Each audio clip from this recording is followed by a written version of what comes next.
Next story.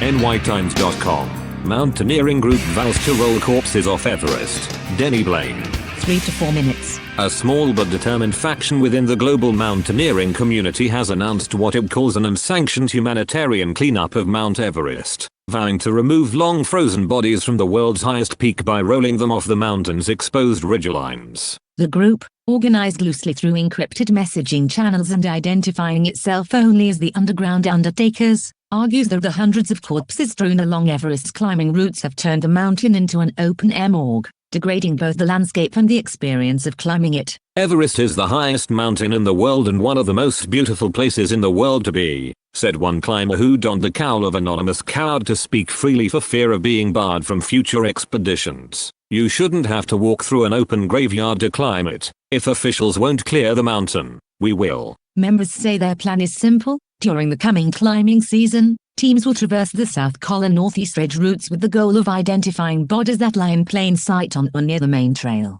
Where feasible, they intend to drag remains to nearby drop-offs so they can fall to lower elevations, where natural decomposition and scavengers might eventually reclaim them, and out of sight of the main climbing routes. The plan, while clearly illegal under Nepali Chinese regulations governing the mountain, has ignited a fierce debate among climbers, ethicists and officials. To be honest, I understand where they're coming from, said Dr. Marisol Brenner, a historian of mountaineering at the University of Toronto. The presence of bodies has been normalized over the decades to an almost surreal degree, but the idea of vigilante body disposal raises profound ethical questions about consent, dignity and cultural respect. Others were more blunt. It's gruesome, but the current situation is gruesome too, said Jamayang Tsering, a Tibetan guide who has climbed Everest 11 times. People from wealthy countries come here for bragging rights and then stare at the dead like they're part of the scenery. I'm not saying these vigilantes are right, but I'm not surprised they've reached a breaking point. Nepali authorities swiftly condemned the initiative. This is absolutely prohibited, said Pema Sherpa,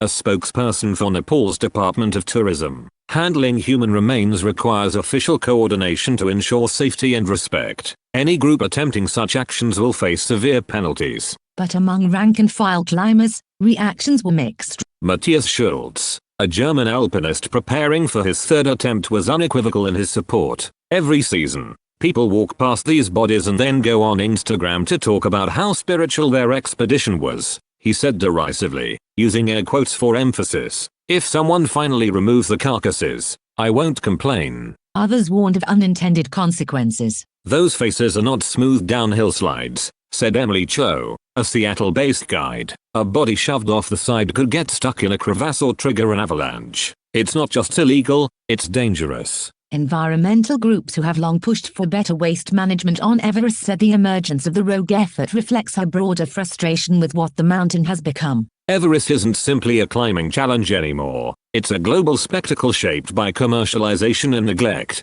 said Hari Prakash, director of the Kathmandu-based Himalayan Conservation Alliance. When people start proposing to push corpses off cliffs, that's a sign of systemic failure. The Underground Undertakers insist it is motivated not by spectacle but by what one member called the simple decency of not leaving human beings frozen in awkward poses forever. We're not trying to make a statement, the anonymous climber said. We're trying to make the mountain look like a mountain again.